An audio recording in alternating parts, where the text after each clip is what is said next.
In this video, we're gonna start the unit 4 on trigonometry, and we'll get started with lesson 4.1, but or 4a. But before we do that, let's quickly talk about the calendar. So today's video will cover lesson 4a, which is the Pythagorean theorem or the Pythagorean theorem. And notice how the calendar, we have 2 weeks of instruction, then we have Thanksgiving holiday for the week of November 24 through 28. And then we have the week after that is a week of review, and the test is going to be again split into 2 parts. Okay, and we'll try to see if we can do. I left a room here for a fun day, hopefully on December 5th, and hopefully we can get to that. Okay, so these are your learning targets. You have 6 learning targets for this unit. The essential target being use trigonometry. So we're gonna, this is a new science. Trigonometry is basically the science that deals with angles, right? Trigonometry, measurement of angles, and to find missing information of a triangle. So basically, either we're looking for finding sides, the length of the sides, or finding the measures of the angles. Okay. So the first learning target for one is going to be applying the Pythagorean theorem and the converse of the Pythagorean theorem. And that's what we're doing today. So let's get started. Lesson 4a, the Pythagorean theorem, or and the converse of, and then rationalizing some denominators. So what is the Pythagorean theorem, right? The Pythagorean theorem says this. Remember, a theorem is basically a statement that is proven, that is mathematically proven. It says in a right triangle, right? So the Pythagorean theorem always applies in a right triangle. That means that you're not dealing with just any triangle, you're dealing with a right triangle. That means a triangle that has a 90-degree angle. It says the square of the lengths of the hypotenuse. So this is a new word here, hypotenuse. Hypotenuse is basically the longest side. And normally the longest side is across the 90-degree angle. Okay, so whenever you have a right angle in a right triangle, the side that right across from it is the hypotenuse. Now notice how the angles, okay, which are at the vertices of the corners, are labeled capital A, capital B, and capital C, and the sides across from them, they're labeled lowercase a, lowercase b, and lowercase c. And that's very traditional for labeling triangles. The angles are labeled capital letters and the sides are labeled using lowercase letters. So in this case, lowercase c is what we know as the hypotenuse. Hypotenuse. Make sure you know how to spell it. Okay, and that means the longest side. Okay. Now, if you recall in a triangle, we talked about this in the previous unit, all the angles add up to 180, right? So if I have a 90 here, 90 degrees, that means what's left for the other two, this and that, is 90. That's why this is the largest of all three of them. Okay, that's how we know that 90 degrees, the right angle, is the largest angle. And of course, the larger the angle, the larger the side across from it. Think about it as when you open a door. If you open a door slightly like this opening is going to be small. But if you open the door a little bit wider, right, then the opening is wider. And that's exactly what's happening here. So the smaller the angle, the smaller the side across from it. The larger the angle, the larger the side across from it. Okay, that's exactly the idea behind angles and sides. So then it says, in a right triangle, the square of the lengths of the hypotenuse. The square of the lengths of the hypotenuse. So here the hypotenuse is c. So that's c squared, the square of the lengths of the hypotenuse, is equal, right, is equal to, so that's the equal sign, to what? To the sum. Sum means we're adding, right? So sum means adding. What are we adding? We're adding the squares of the lengths of the legs. Now, what are the legs? Right? What are the legs? The legs are the sides that make, let me color code them. The legs, the word legs, means the sides that make the right angle. So this is a leg here. Let me erase this a little bit here. This is a leg, and this here is also another leg. Okay, so the sides that are in yellow or orange here, they're called the legs. They're the ones that form the right angle. Okay, so A here is a leg, A here is a leg, and B is a leg, and C is the hypotenuse. Okay, so anytime you have a right triangle, you have two legs, and those are the sides that make this. So this is leg one, and this is leg two, and this is hypotenuse. Okay, the side across from 90. Always remember that. So this theorem is saying if I square the hypotenuse, if I take that number and square it, is going to be equal to the square of A plus the square of B. Okay, so here, to kind of complete the notes, we would have to say if triangle, right? If triangle ABC is a right triangle, then A squared plus B squared is equal to C squared. That's the Pythagorean theorem. Now, if I want the converse of that, right? I'll get to that later, which is here. Notice you start with C squared equal. If C squared equals to A squared plus B squared, then ABC is, triangle ABC is right angle, okay? Right triangle. So here we just have the Pythagorean theorem. A squared plus B squared equal to C squared. And some of you may know this, okay? Now, what I want you to know, I want you to add something else here real quick. I want you to talk about here the Pythagorean triples. With the Pythagorean theorem come what we know as the Pythagorean triples. Now, what are the Pythagorean triples? Triple is 3, right? So these are values, like let's say like 3, 4, 5. If you square one of them, the smallest, and then you square the second smallest and you add them together, they're going to be equal to the square of the third one. So 3 squared is 9, 4 squared is 16, 5 squared is 25. Yes, 9 plus 16 is equal to 25. That is called a Pythagorean triple. Okay. So another Pythagorean triple is 5, 12, and 13.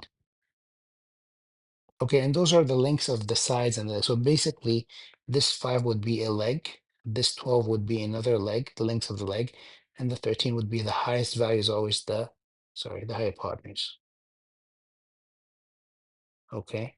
Now to verify, you're going to do 5 squared plus 12 squared, and we want to check if that's equal to 13 squared. 5 squared is 25, 12 squared is 144. Together they give you 169, and 13 squared is also 169, so yes, it checks. All right, so these are called Pythagorean triples. Like here, we said 3, 4, and 5 are a Pythagorean triple. 5, 12, and 13 are another Pythagorean triple, okay? So keep that in mind. So, all right, so this is what the Pythagorean theorem says. Now, to practice this, you're given, notice all of these triangles are right triangles, and you know they're right triangles by the angle by the box here. So you have to have some indicator, right? So when you see a right triangle, automatically you can apply the Pythagorean theorem.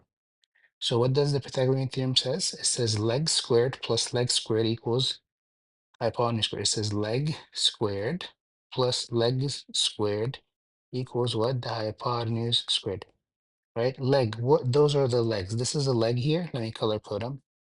So this here is a leg. Let me maybe make it in blue here. Hypotenuse squared. So let's do leg squared. That's this side here. That's leg, and that's leg, right? Those are the legs of the triangle, the sides that make the triangle.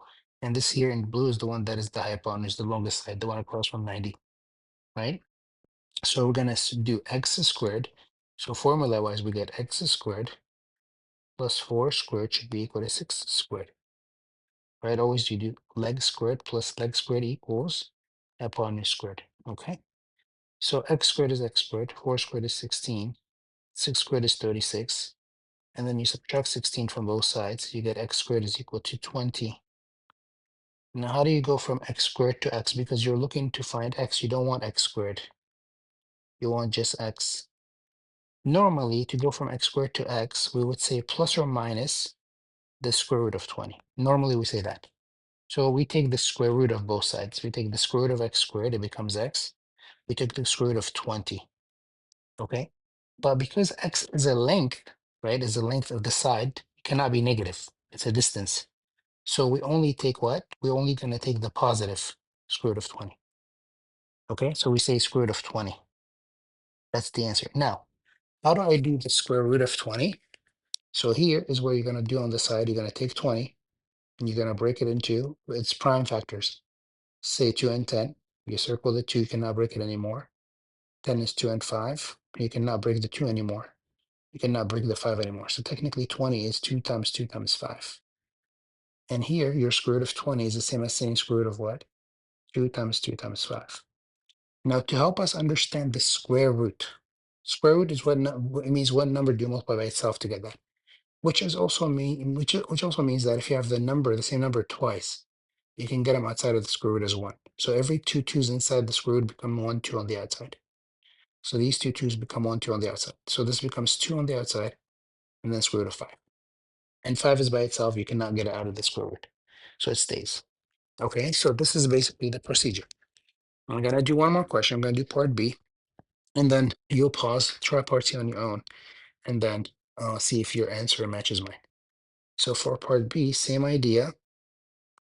We're going to change colors maybe. Remember, leg squared plus leg squared. So this is a leg, and this is a leg. You're going to do 7 squared plus 24 squared, and you want to say that's equal to x squared. And again, you're allowed to use the calculator, so feel free to do that. 7 squared is 49. 24 squared, that's going to be 576, is equal to x squared. If you add 49 and 576, you're going to have 625. And if x squared is 625, to go from x squared to x, you're going to take the square root of 625. Meaning, what number do you multiply by itself to get 625? And the answer is 25. So really, I got 7, 24, and 25. So we can safely say that 7, comma 24, and 25 are what? Or a Pythagorean what? Triple. Okay? That means if you put them in the Pythagorean equation, right, a squared plus b squared equal to c squared, they work. All right? Take a moment, see if you can do part C. What? Pause the video, then try on your own, and then play the video. So for part C, we have leg squared plus leg squared, 5 squared plus 12 squared, and that should be equal to x squared. 5 squared is 25, 12 squared is 149, is equal to x squared. That means x squared is equal to 169, which means x is the square root of 169, which is 13. Remember earlier we said 5, 12, and 13 are Pythagorean triples? So yeah, right here, up here, we said that. So yeah, that works. Okay, so this is the Pythagorean theorem, right? If you have a right triangle, then a squared plus b squared equal to c squared. Now, if you remember previously when we learned about the converse, the word converse, we said you start at the end and go back to the beginning. Converse is just flipping the script, basically. So what comes after the then is this first now, and what comes after the if is last. So here it says if the square of the lengths of the longest side of a triangle is equal to the sum of the square of the lengths of the other two sides, which are basically the legs.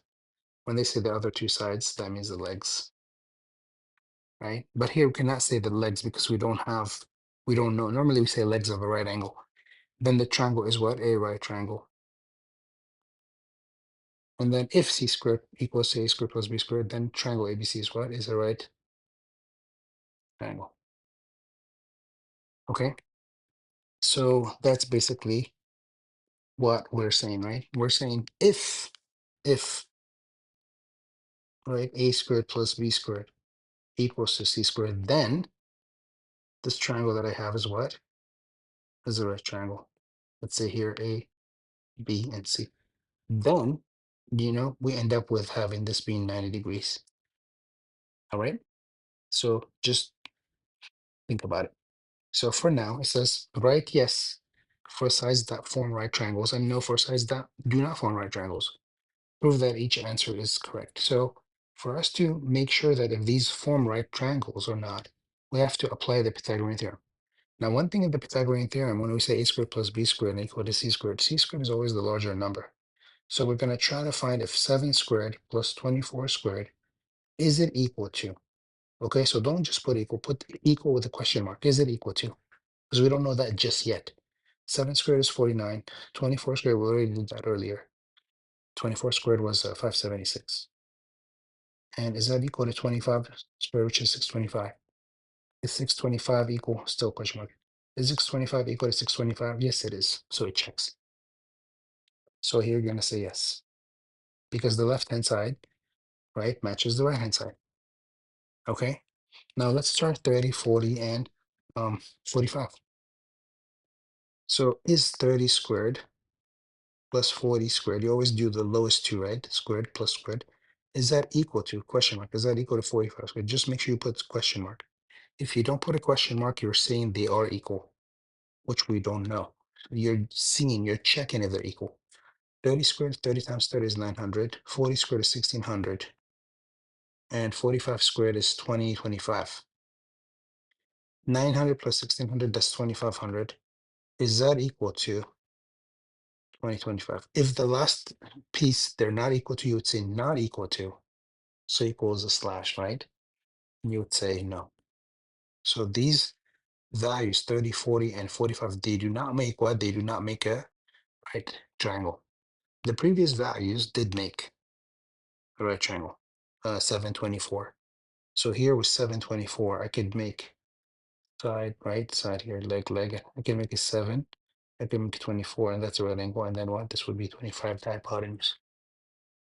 Now let's try the one with decimals, which is the same thing. You always do the smallest. So 21.6 squared, which is multiplied by itself. There's a button on the calculator, second square on the left side of the calculator, plus 28.8 squared. Is that equal to? Remember, we're checking 36 squared. 21.6 squared, that's 466, I believe, 0.56. 28.8 squared, that's 829.44. Is that equal to 36 squared is 1296. If you add those two here, you're going to have 1296. Is 1296 equal to 1290? Yes, it is. So yes. So this is a good example to show you that not always these sides are going to be integers or positive whole numbers, right? In this case, you have something like this. It doesn't have to be in this orientation, but it's a right triangle, so it could be something like this, where one leg is 21.6, the other one is what, 28.8, and the hypotenuse is what, 36. And that does form a right triangle. Okay, so this is basically everything about the Pythagorean theorem and the converse. Okay, now to rationalize the denominator is a skill. Let's skip it for now. Okay, let's skip it for now. What I want you to do for the rest of the time today is super important. You need to go back and catch up on any. You have plenty of time to do that, so please make sure you're using time, efficiently and productively. So anything from 3A through 3I needs to be completed, okay? Because this is related to the previous unit. And then you need to get started on 4A homework, Delta Math, right? This is your individual work for today. So be productive. After the end of the day, I will not be accepting anything related to 3A, 3I. So they will close. If you have a grade, that will be your grade on it. If you don't have a score, then it'll be a 0 pretty much. Okay? So make sure you complete them. You have enough time. And you should have been working on these previously. Remember, when you're done with Delta Math, just send me a note that I'm done and I've completed everything in Unit 3. My work is ready to be graded. All right? And then I can forgive the lateness or whatnot. Okay? And your homework for tonight is 4A. So please make sure you work on that. And it will be due on, remember, tomorrow is a holiday. So you will see me back on Wednesday. So this 4A homework will be due on Wednesday. Have a good day. Please be productive and get working. And thank you for watching.